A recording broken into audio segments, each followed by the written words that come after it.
Good morning, dear students. Dear students, this is Atul Tyagi. This is class 12 physics, and we are studying here chapter 4.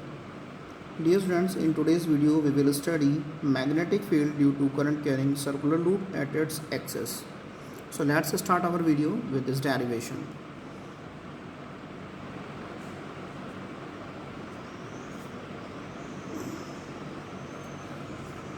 Magnetic field due to current carrying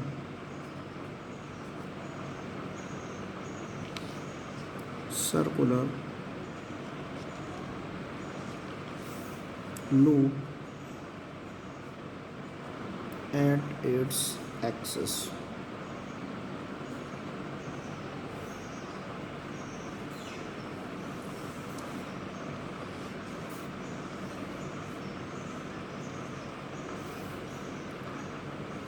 हम यहाँ पर एक सबसे पहले loop बनाते हैं। ये कोई हमारी लूप या फिर कोई कोयल है, ठीक है, सर्कुलर है, ठीक है। इसका जो सेंटर है वो O है और जो इसकी रेडियस है वो हमारी क्या है, A। इसकी रेडियस A है, ठीक है। कंसीडर कीजिए इसमें जो हमारी इलेक्ट्रिक करंट फ्लो हो रही है वो इस टाइप से फ्लो हो रही है। इस टाइप का मतलब क्या हुआ हमारा, anti clockwise. Okay, so electric current I ऐसे फ्लो हो रही है, ठीक है। अब हम इसके सेंटर से जो इसकी एक्सिस इस टाइप से जा रही है उस पर किसी पॉइंट P पर हमको मैग्नेटिक फील्ड फाइंड आउट करना है। तो यहाँ से हम क्या करते हैं, पॉइंट P के लिए एक पोजीशन वेक्टर ड्रॉ कर लेते हैं। This is okay. ये एक लेंथ एलिमेंट है, ठीक है। हमने इतना सा लेंथ एलिमेंट लिया है, इसको हमने जो कंसीडर किया है ये क्या है हमारा,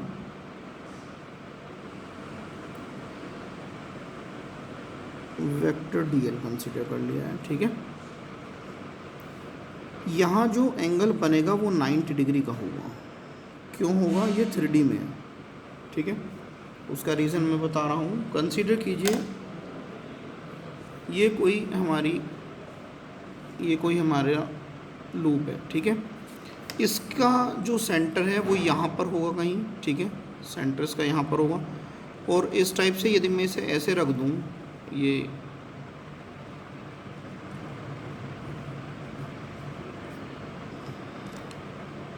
तो इस टाइप से एक्सेस होगी, ठीक है। ये सेंटर है इसका और इस टाइप से इसके एक्सेस पर मुझे कहीं फील्ड फाइंड आउट करना है, ठीक है जी।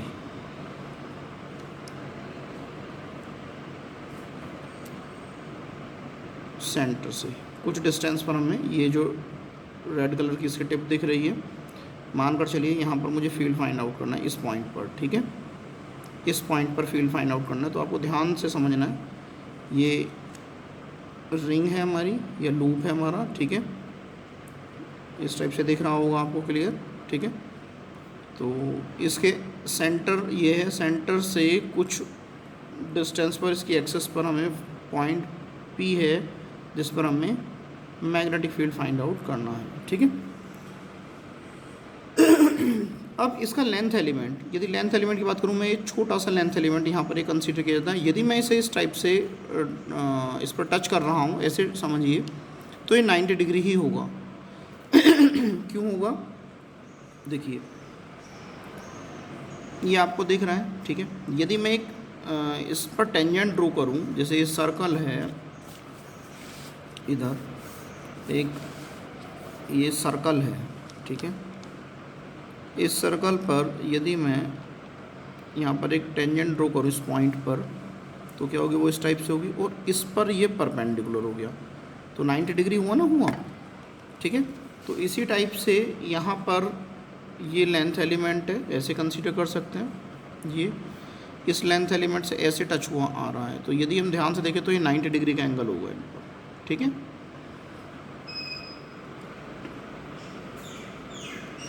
तो यहाँ पर 90 डिग्री एंगल है, ये कोई पॉइंट P है, ठीक है।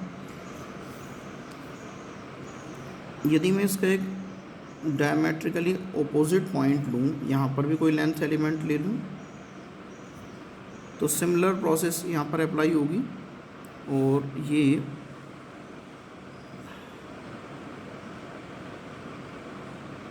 भी इसी टाइप से आएगा, ठीक है। This is also length element DL, okay.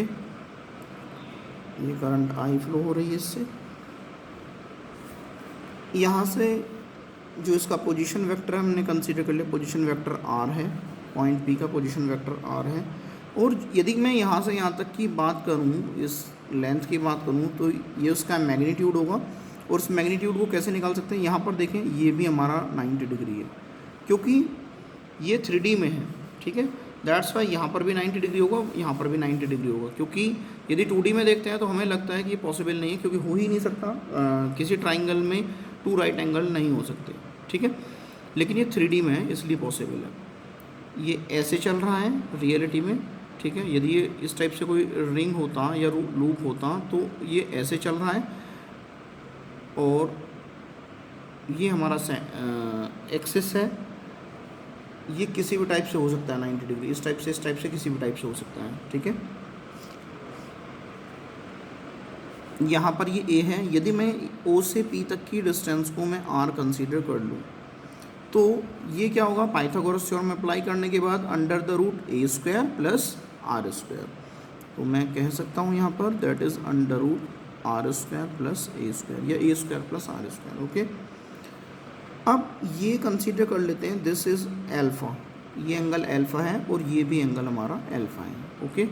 ये दोनों डायमेट्रिकली अपोजिट पॉइंट है, ठीक है। अब यदि इस पोजीशन वेक्टर से मैग्नेटिक फील्ड की जो डायरेक्शन होगी वो हमारी इस टाइप से होगी, यानी कि परपेंडिकुलर, ये परपेंडिकुलर है, ये इसके साथ परपेंडिकुलर है, इसके साथ मत ले लेना, ये 90 डिग्री है। यदि मैं यहाँ इस पर एक परपेंडिकुलर टाइप से यहाँ इसी पॉइंट से ड्रॉ करता हूँ तो ये 90 डिग्री है हमारा, इसे थोड़ा और बड़ा देख लेते हैं यहाँ से, ये यहाँ से 90 डिग्री है, ठीक है। और यहाँ से यहाँ तक का भी एंगल 90 डिग्री है। यदि अल्फ़ा है तो ये कितना बचा हमारा 90 माइनस अल्फ़ा, ठीक है। अब यदि मैं इसकी बात कर रहा हूँ, केवल ये हमारा अल्फ़ा है, ये वाला angle, this angle is alpha and this, ये एंगल हमारा अल्फ़ा है और ये एंगल हमारा 90 है, तो ये हमारा कितना बचेगा 90 माइनस अल्फ़ा, ये रहा, ठीक है। सिमिलरली अब मैं इधर नहीं देख रहे हैं, इसको नहीं देखना है, इस वाले पार्ट को नहीं देखना है जो मैंने हाइड किया है, ठीक है, इसको नहीं देखना है। यहाँ से इसके और इसके बीच में 90 डिग्री का एंगल है, ठीक है। और यहाँ से यहाँ तक की वैल्यू 90 माइनस अल्फ़ा है, तो ये कितना हुआ, ये होगा हमारा 90 minus alpha, that is 90 minus 90 plus alpha, 90 से 90 कैंसिल होकर हमारा अल्फ़ा बचेगा। समझ में आ रही है बात, नहीं आ रही है?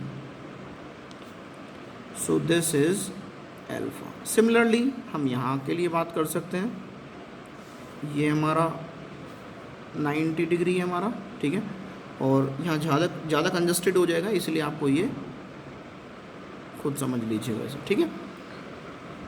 ये हमारा यहाँ से यहाँ तक 90 है, इधर ये वाला 90 है, ये अल्फ़ा है, तो ये 90 माइनस अल्फ़ा को ये अल्फ़ा होगा, ठीक है। तो अब यदि मैं इसको कहता हूँ, क्योंकि इस लाइन लेंथ एलिमेंट के कारण है, ये हमारा करंट एलिमेंट के कारण जो हमारा मैग्नेटिक फील्ड है, ये हमारा, सिमिलरली ये भी हमारा करंट एलिमेंट के कारण है। यदि मैं इसे स्प्लिट करता हूँ तो यहाँ पर मुझे मिलता है इसको dB को, तो ये एंगल इसके साथ है तो ये होगा हमारा D B cos alpha, D B cos alpha, और ये वाला जो होगा हमारा डी बी साइन अल्फ़ा होगा। ये केवल समझाने के लिए था, ठीक है, डी बी साइन अल्फ़ा। और सिमिलरली इसको यदि स्प्लिट करता हूँ इसके रेक्टेंगुलर कंपोनेंट्स में तो ये आएगा हमारा डी बी कोस अल्फ़ा और this is D B sine alpha. Okay, so आप लोगों को ये बात अच्छी तरह से क्लियर हो गई होगी, ठीक है। इस पॉइंट को डी कंसीडर कर लेते हैं, इस वाले पॉइंट को, ठीक है। अच्छा अब इसके बारे में थोड़ा लिख लेते हैं। Consider a circular coil of radius A with center O। ध्यान से देखें, ये कॉइल है हमारी, इसकी रेडियस कितनी है, ए है, और सेंटर क्या लिया था हमने, ओ। Okay,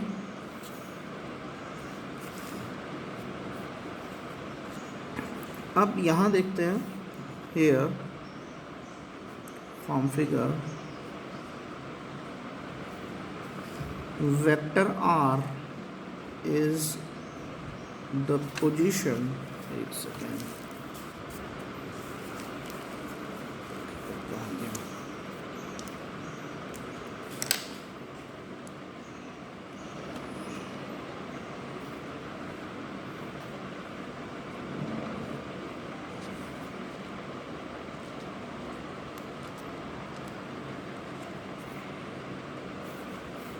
vector r is the position vector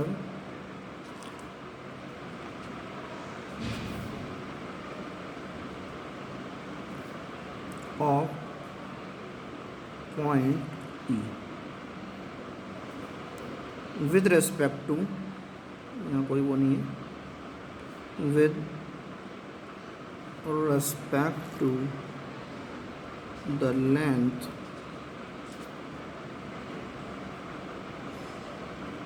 element vector D L. ध्यान से देखते हैं, ये हमारा पोजीशन वेक्टर है और हमारा पॉइंट पी के लिए, और लेंथ एलिमेंट डी एल, ठीक है।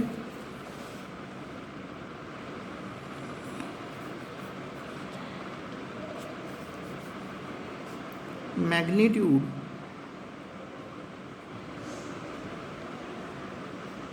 Of vector R is under the root r square plus a square। यहाँ से आपको देख रहा होगा इस डायग्राम में, मैग्नीट्यूड वेक्टर आर का कितना है, under root R square plus A square. The angle between length element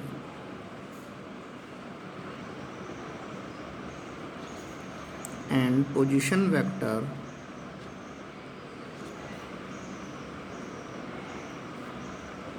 length element के ब्रैकेट में आप लिख लीजिएगा वेक्टर डी एल, ठीक है, और पोजीशन वेक्टर हो गया हमारा क्या, vector R, means vector D L and vector R, इनके बीच में जो एंगल है वो कितना है हमारा, पोजीशन वेक्टर इज़ 90 डिग्री। मैंने आपको पहले ही बताया था कि ये हमारा कितना है, लेंथ एलिमेंट और जो पोजीशन वेक्टर उनके बीच में 90 डिग्री का एंगल बनाया था, बन रहा है, वो मैंने आपको यहाँ से बताया था। ये रिंग है, इस टाइप से हमारा ये 90 डिग्री का एंगल बनाएगा। ऐसे देखो आप, इस पर टेंजेंट ड्रॉ करोगे और इसे देखोगे तो उस टेंजेंट के और इस ये जो पेन है इसके बीच में 90 डिग्री का एंगल होगा। Is that clear?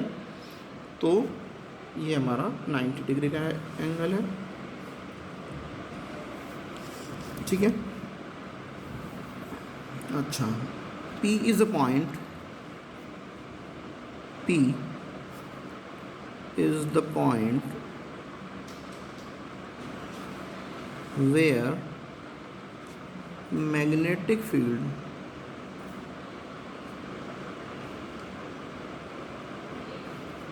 is to be determined ठीक है। कैलकुलेशन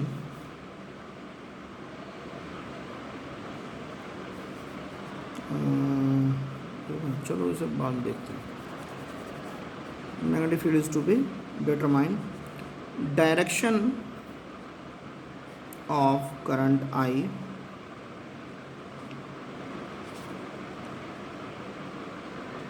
इज, मैंने पहले ही बताया था एंटी क्लॉकवाइज है, एंटी क्लॉकवाइज। ओके, लेकिन ये दोनों सिचुएशन में नहीं है।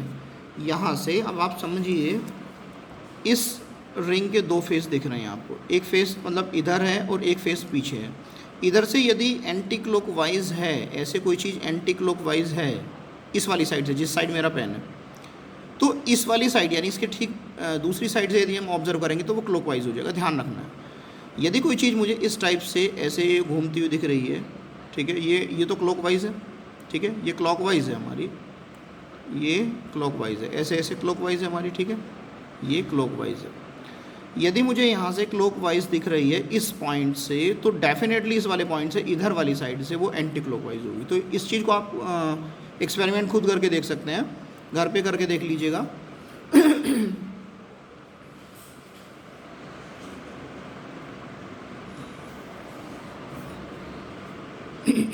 Anti clock direction of current I is anti-clockwise as observed from point P। जब हम पॉइंट P से देखते हैं तब हमें वो एंटी क्लॉकवाइज दिख रही है। तो मैग्नेटिक फील्ड MEGNETI से magnetic field at point P due magnetic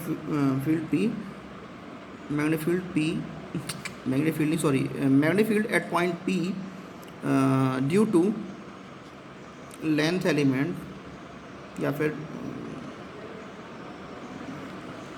length element DL बोल दीजिए, या फिर करंट एलिमेंट IDL बोल दीजिए, ठीक है, is given by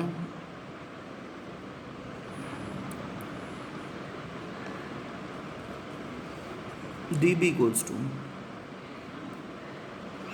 mu naught upon 4 pi, हम वही बायसेवर्ट्स लॉ अप्लाई कर रहे हैं, IDL, उसमें साइन थीटा आता है। अब थीटा यहाँ पर कितना है, 90 डिग्री। यहाँ से हमने देखा है ये 90 डिग्री है।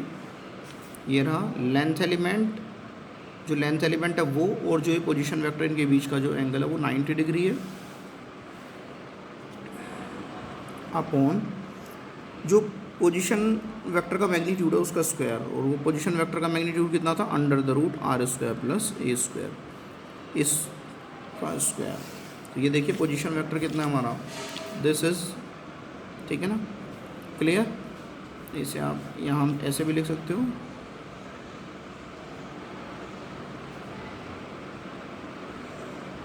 ठीक है भाई। अच्छा,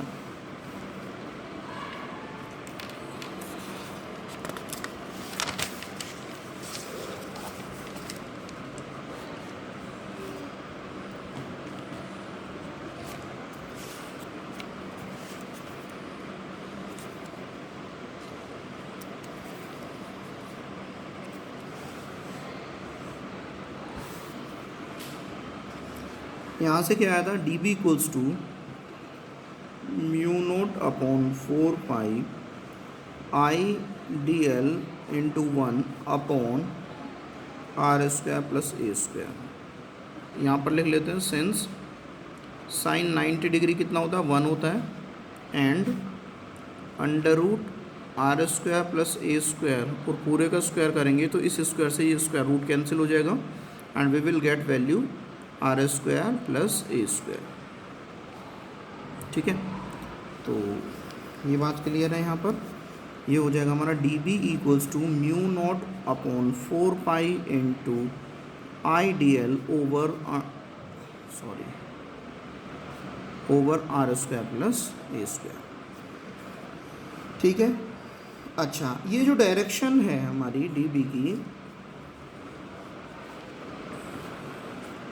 ये क्लियर हो गया हमारा, ये क्लियर हो गया हमारा, ठीक है। अब बात करते हैं, यदि हम दूसरा करंट एलिमेंट ऐसे ही कंसीडर करें, इफ़ जैसे नीचे दिया हुआ था पॉइंट डी पर, if we consider another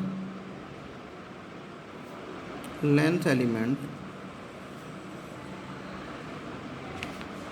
dl, दूसरा लेंथ एलिमेंट dl कंसीडर करें एट डायमेट्रिकली DIAMETRICALLY, डायमेट्रिकली मतलब डायमीटर के जो एंड पॉइंट्स हैं, diametrically opposite OPPOSIT, opposite point, कौन सा पॉइंट हमने कंसीडर किया था, वो डी कंसीडर किया था हमने, पॉइंट डी, ठीक है। देन कंपोनेंट्स ऑफ किसके, सभी जितने भी हमने मैग्नेटिक फील्ड कंसीडर कर रहे हैं, ऑल डीबीज, ठीक है ना,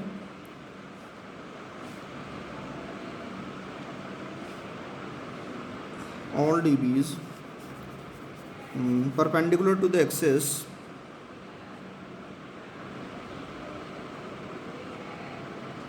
perpendicular to axis of loop dB cos alpha, वो कौन सा हमारा dB cos alpha है, ठीक है।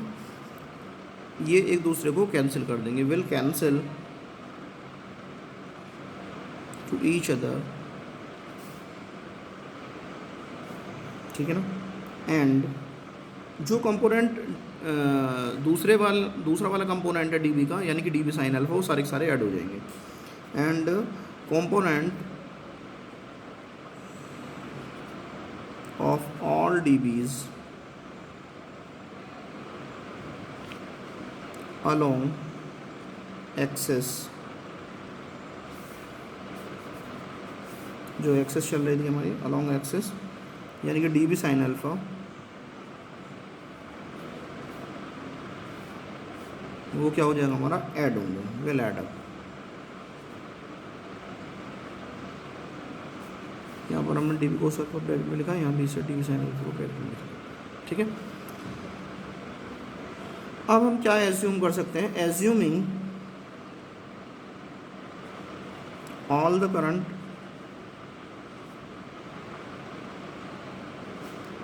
Carrying element, assuming all the current carrying element along the loop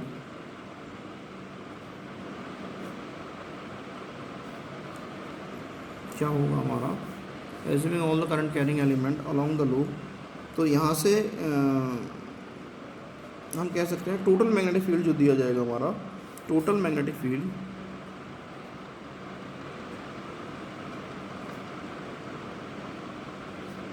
at point P is given by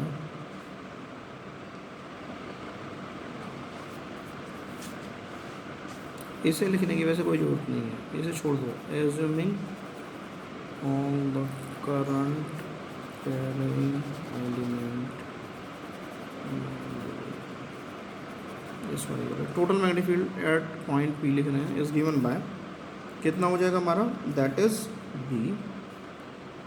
और बी कैसे आएगा हमारा, डी बी, और डी बी का कौन सा, क्योंकि डी बी कोस अल्फा तो एक दूसरे को कैंसिल कर चुके हैं, डी बी कोस अल्फा सारे के सारे एक दूसरे को कैंसिल कर देंगे, तो हमारे पास कौन सा बचता है, डी बी साइन अल्फा। जितने भी डी बी साइन अल्फाज हैं उनको हम ऐड कर देंगे। समझ वाली बात नहीं आ रही। अब from figure sine alpha equals to क्या है, जरा अब वापस चलते हैं फिगर की साइड। यदि मैं इसमें बात करूं, इस ट्राइंगल में, ये वाला जो ट्राइंगल है इसमें ये 90 डिग्री है, तो ये वाला परपेंडिकुलर है, ये वाला बेस है और ये वाला हाइपोटेनस है, क्योंकि इसके सामने एंगल हमारा अल्फा है तो इसके सामने वाला परपेंडिकुलर होगा, ठीक है। और ये बेस है, ये हाइपोटेनस है। परपेंडिकुलर इसलिए है क्योंकि इसके सामने एंगल है, एंगल के सामने वाली साइड हमारी परपेंडिकुलर होती है। तो ये हमारा साइन थीटा क्या होता है, साइन क्या होता है हमारा, परपेंडिकुलर अपॉन हाइपोटेन्यूस, ठीक है। तो यहाँ पर हमारा परपेंडिकुलर ए है, hypotenuse under root R square plus ए स्क्वायर है। तो साइन थीटा क्या होता है हमारा, मतलब साइन का कोई भी एंगल वो क्या होता है हमारा, that is perpendicular upon hypotenuse. ये आपने 10th स्टैंडर्ड में ट्रिग्नोमेट्री में पढ़ा होगा। मैं लिख रहा हूँ क्योंकि बच्चों को ध्यान नहीं रहता। That is perpendicular upon hypotenuse, और परपेंडिकुलर कितना हमारा ए है और हाइपोटेन्यूस कितना हमारा under root R square plus ए स्क्वायर है। तो ये वाली वैल्यू साइन अल्फा की वैल्यू ये है, ठीक है। इस वाली वैल्यू को यहाँ पर रिप्लेस कर देते हैं, B equals to D B into A over under root R square plus A square. लेकिन डी बी की वैल्यू क्या है हमारी, डी बी की वैल्यू ये रही है हमारी, this is D B is value, ठीक है। ये जो डी बी की वैल्यू है, इस वाली वैल्यू को हम उठाकर वहाँ रख देते हैं, that is mu note by 4 pi I D L upon R square plus A square. So B equals to integral mu naught upon 4 pi into I D L over R square plus A square into A over under root R square plus A square. Okay dear students, आपको पता होगा x under root x क्या होता है हमारा, इसे हम ऐसे लिखते हैं एक्स इंटू एक्स पावर 1/2। इसे हम ऐसे भी लिख सकते हैं x power 1 into x power 1/2। Multiply में पावर ऐड होती है तो एक्स पावर 1 प्लस 1/2। हालांकि ऐसे नहीं चलना चाहिए, नीचे की ओर चलना चाहिए, बट मैं करके बता रहा हूँ आपको समझाने के लिए, ठीक है। एक्स पावर 2 1 जा 2, 2 और 1 3/2, एक्स पावर 3/2। जब एक्स अंडर रूट एक्स हमारा एक्स पावर 3/2 हो सकता है, तो under root R square plus ए स्क्वायर क्यों नहीं हो सकता। तो हम ऐसे भी कह सकते हैं कि अंडर रूट मतलब under root R square plus ए स्क्वायर नहीं, सॉरी, आर स्क्वायर प्लस ए square into under root R square plus ए स्क्वायर। तो हम इसे ऐसे कह सकते हैं आर स्क्वायर प्लस ए स्क्वायर एक ब्रैकेट में, दूसरे ब्रैकेट में under root R square plus ए स्क्वायर है। तो वही सिचुएशन है, X under root X equals to X power 3/2 था, तो यहाँ आएगा आर स्क्वायर प्लस ए स्क्वायर पावर 3/2, ठीक है। ये वाली वैल्यू हम इसके प्लेस पर ये रख देते हैं, ठीक है। कहाँ, यहाँ पर रख रहे हैं इसमें। ये केवल समझाने के लिए था ये सारा का सारा, ठीक है, समझाने के लिए करा हुआ है ये। इसमें हम इनके प्लेस पर रख रहे हैं आर स्क्वायर प्लस ए स्क्वायर पावर 3/2। सॉरी, यहाँ मैंने जल्दी में गलती से वो एक्स स्क्वायर लिख दिया, आर स्क्वायर होते हैं, ठीक है।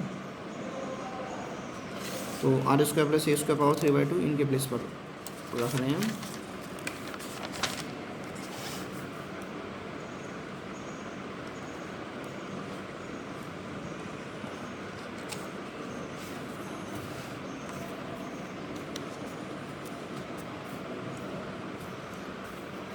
तो b equals to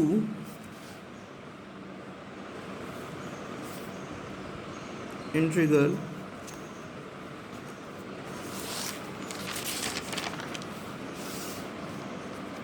mu note by 4 pi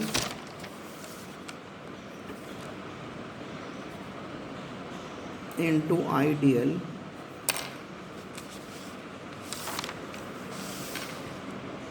mu naught by 4 pi I D L upon I D L into A upon R square plus A square power 3/2 लिख देंगे इन दोनों के प्लेस पर। I D L mu note by 4 pi I D L into A upon R square plus A square power 3/2, ठीक है। बात clear है। अब यहाँ से mu note by 4 pi I into a R square plus A square, ये सारा का सारा हमारा कॉमन है, तो इसे हम बाहर लिख लेते हैं।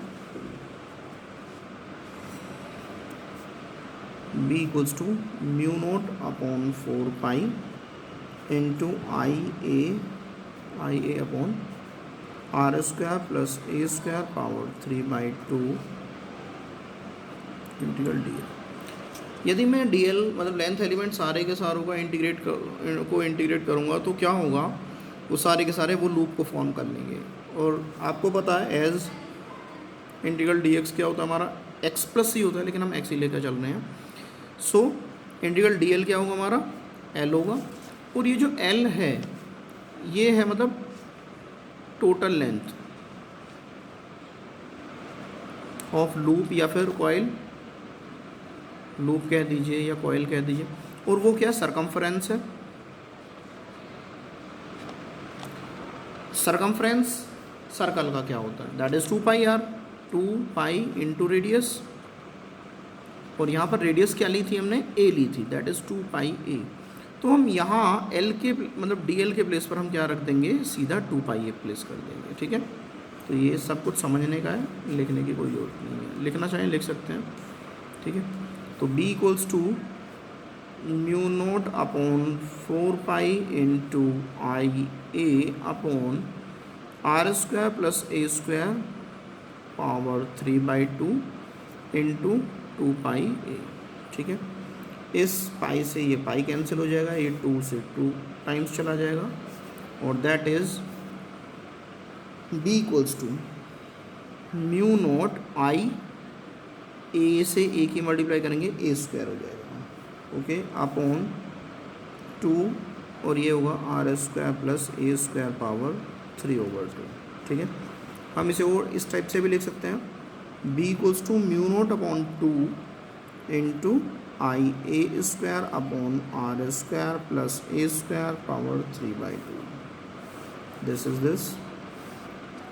यदि यहाँ पर n टर्न्स होते, यदि यहाँ पर n टर्न्स होते तो यहाँ n से और मल्टीप्लाई कर देते, तो हमारा जो फॉर्मूला बनता वो इस टाइप से बनता, for n turns b equals to mu naught over 2 into n I A square upon R square plus A square power 3/2। ये n टर्न्स के लिए हमारा ये फॉर्मूला है, ठीक है, क्लियर है। अब इसकी डायरेक्शन जो होगी मैग्नेटिक फील्ड की, direction of magnetic field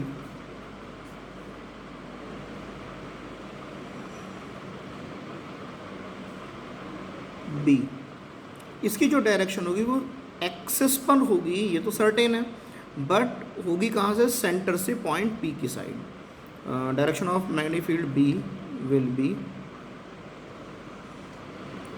on axis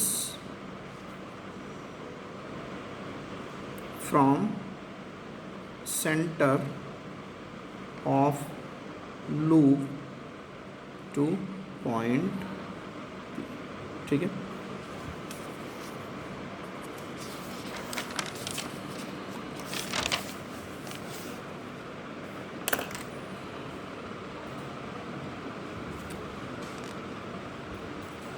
इस आदमी से मैंने 4 variation of R and B, variation of R and B is shown in the following graph.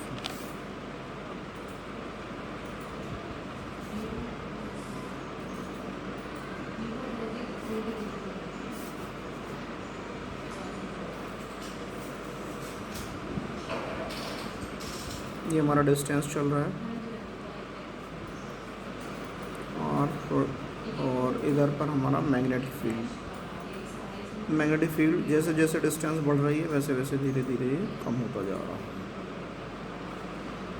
ऐसे ही साइड भी मैग्नेटिक फील्ड डिस्टेंस बढ़ने के साथ साथ कम होता जा रहा है, ठीक है। और स्पेशल केस आता है हमारा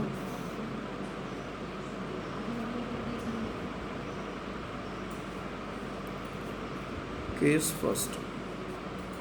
कंसीडर कीजिए हमें जो पॉइंट पी है वो एक्सिस पर है, बिल्कुल सेंटर पर, जहाँ पर उसकी जो कॉइल का सेंटर है वहाँ पर है, यानी कि इस सिचुएशन में क्या होगा, हमारा R 0 हो जाएगा, ठीक है। तो हम लिख सकते हैं व्हेन पॉइंट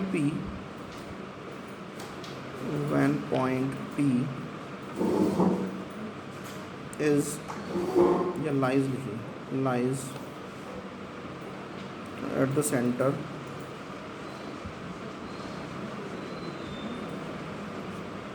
of coil, जब वो कॉइल के सेंटर पर तो R क्या होगा हमारा 0, R equals to 0, that is R equals to 0, I E, that is R equals to 0। So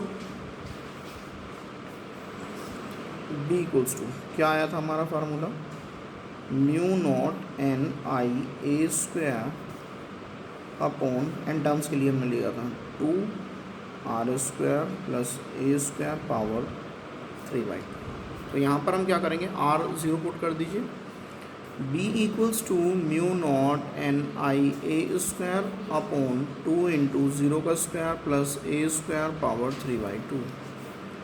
B equals to mu naught N I A square upon 2 A square, zero का square भी zero होगा और zero को किसी में plus करेंगे तो वही आएगा हमारा 3/2। इस 2 से ये स्क्वायर कैंसिल हो गया हमारा, mu naught N I A square upon 2a power 3 B equals to, ठीक है। यहाँ ए स्क्वायर है और यहाँ पर पावर 3 है, ये कैंसिल हो गए, तो B equals to mu naught N I upon 2a, जो कि हमारा ऐसा ही था, magnetic field due to a current carrying circular loop on its centre, ठीक है, बिल्कुल उसी की तरह है। तो हम लिख सकते हैं which is the same as magnetic field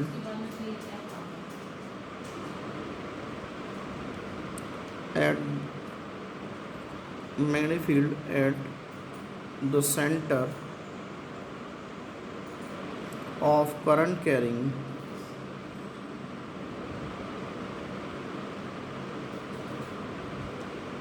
loop, circular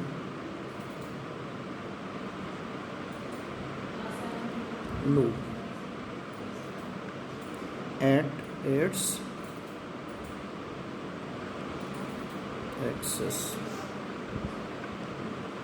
access क्या, वो तो ऑलरेडी हो गया, which is the same as the magnetic field at the centre of current carrying circular loop, ठीक है।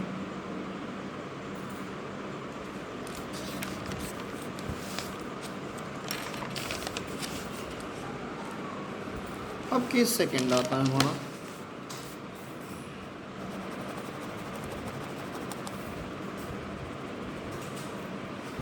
केस सेकंड क्या आता है हमारा,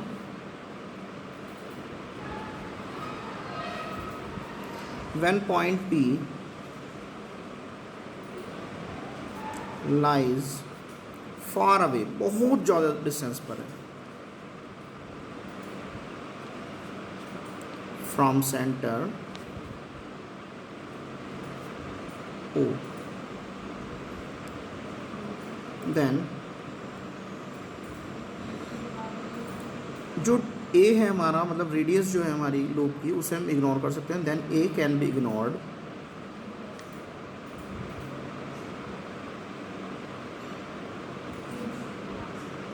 या we can say A can be neglected. So B equals to क्या आएगा हमारा, mu naught N I A square upon 2r square plus A square power 3/2। यहाँ ध्यान रखने की बात यह है, ए हमारा न्यूमरेटर में भी दिया हुआ है और ए हमारा डिनोमिनेटर में भी दिया हुआ है। यदि आपने ए को न्यूमरेटर में ज़ीरो रख दिया तो इस सिचुएशन में सारा का सारा वैल्यू जो होगा हमारा बी का वो ज़ीरो हो जाएगा। तो हमें क्या करना है, केवल डिनोमिनेटर में रखना है, बिकॉज इसका स्क्वायर मतलब ज़ीरो का स्क्वायर ज़ीरो होगा और उसे फिर किसी में प्लस करेंगे, मतलब आर स्क्वायर में प्लस करेंगे तो आर स्क्वायर आएगा, तो इससे कोई ज़ीरो नहीं बनेगी वैल्यू। लेकिन यहाँ पर यदि आपने ए स्क्वायर ज़ीरो रख दिया तो ये सारा का सारा वैल्यू जो होगा मैग्नेटिक फील्ड का वो ज़ीरो हो जाएगा। That's why you will have to put only in the denominator not in the numerator. Students basically इस एरर को करते हैं, तो आपको इस चीज़ को अवॉइड करना है। Mu naught N I A square यहाँ पर एज इट इज़ रखेंगे, लेकिन 2r स्क्वायर प्लस ज़ीरो का स्क्वायर पावर 3/2 यहाँ पर आप ज़ीरो रख देंगे। So B equals to mu naught N I A square upon 2r square power 3/2, इस पावर से ये 2 कैंसिल हो जाएगा। So B equals to mu naught N I A square upon 2r cube. यहाँ पर हम इसे ऐसे भी लिख सकते हैं, B equals to mu naught upon 2 into n I A square upon R cube. Dear students, हम यहाँ पर क्या करते हैं, न्यूमरेटर और डिनोमिनेटर में 2 पाई से मल्टीप्लाई करते हैं। सो हम लिखते हैं यहाँ पर multiplying by 2 pi in numerator and denominator of RHS।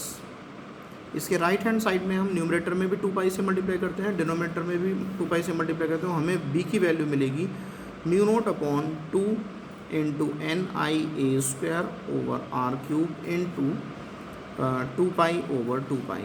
2 pi से 2 की मल्टीप्लाई करेंगे यहाँ पर तो बन जाएगा हमारा 4 पाई। ठीक है, तो इसे लिख देंगे b equals to mu naught upon 4 pi. इस 2 को यहाँ पर लिख लेते हैं n से पहले, तो 2n हो गया हमारा। ठीक है, और पाई को a के साथ लिख लेते, a स्क्वायर के साथ लिख लेते हैं 2ni, ये 2ni के साथ लिख लिया। पाई को a स्क्वायर के साथ लिख लेते हैं पाई a स्क्वायर।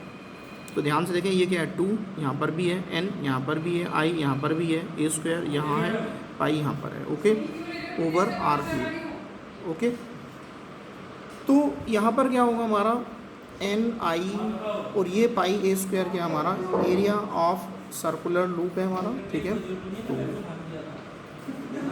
इससे हम लिख सकते हैं b equals to mu naught over 4 pi into ये 2 है हमारा 2 और ये पूरा का पूरा m लिख देंगे इसे हम upon R cube. Okay, where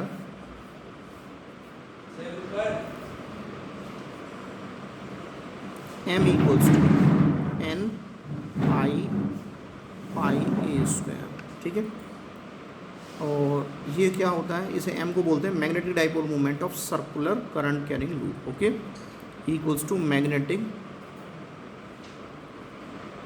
dipole moment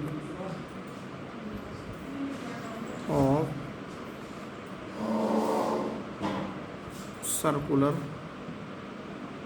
current carrying loop.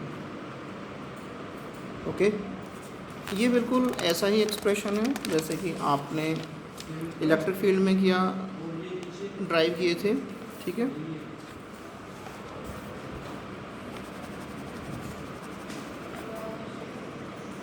तो आप लिख सकते हैं this expression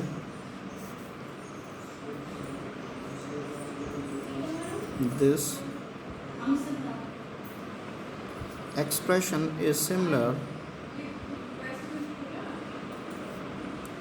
to the electric field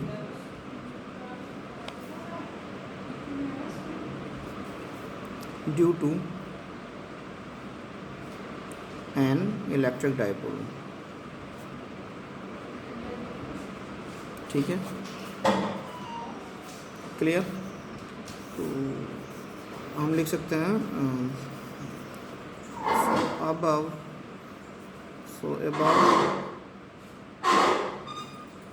analysis shows that क्या शो करता है कि करंट कैरिंग लूप के 2 पोल्स क्रिएट होते हैं। That current carrying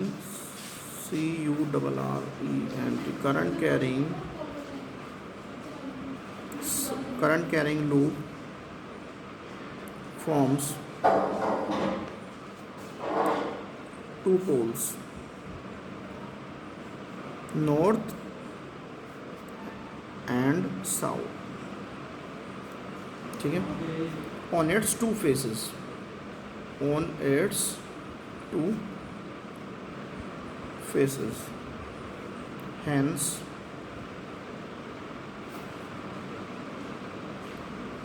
it behaves as magnetic dipole। और मैग्नेटिक डाइपोल मोमेंट किससे दिया जाएगा, MEGNETI से। Magnetic dipole moment of such dipole is given by m equals to number of turns। हमने यहाँ पर देखा था नंबर ऑफ टर्न्स आए थे हमारे, ये रहा number of turns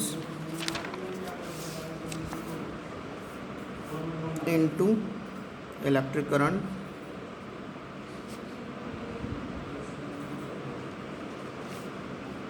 electric current कहाँ दी हमारी, ये रही हमारी इलेक्ट्रिक करंट। और ये क्या है, एरिया, पाई ए स्क्वायर क्या है, एरिया, क्योंकि ए रेडियस है उस लूप की, into area of loop, area of loop, area of loop, okay, area of loop, okay। ध्यान से समझ लेते हैं। आपने 10th स्टैंडर्ड में पढ़ा हुआ क्लॉक फेस रूल।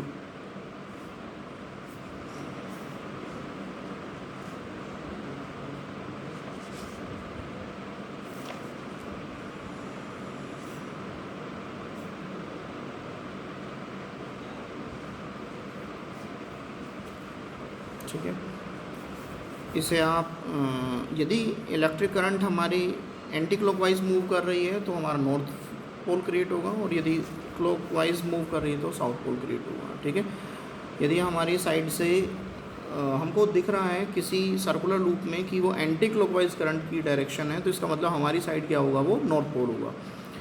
ठीक है, और यदि हमारी हम जिस फेस को देख रहे हैं उस फेस में हमको दिख रहा है किसी कॉइल पर कि उसकी जो डायरेक्शन है इलेक्ट्रिक करंट की वो क्लॉकवाइज है, तो वहाँ पर साउथ पोल जनरेट होगा।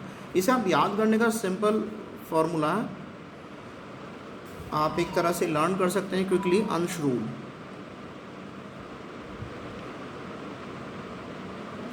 अंश rule, A for anti clockwise,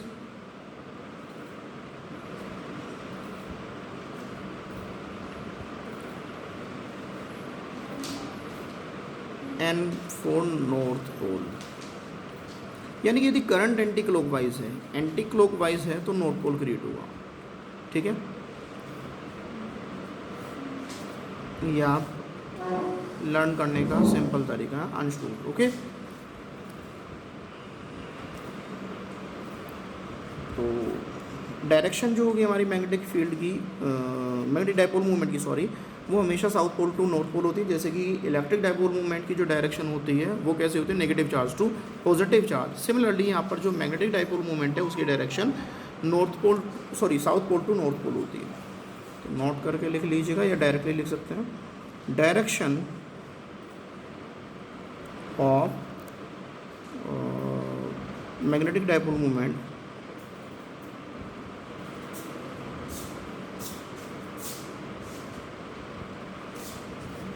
direction of magnetic dipole moment M is from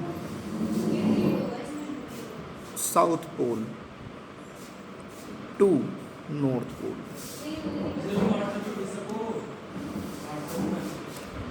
Dear students, thanks for watching. If you like this video, please like, share and subscribe. Please press the bell icon so that you can't miss any of the notifications sent by YouTube. Thanks for watching once again. Have a wonderful day.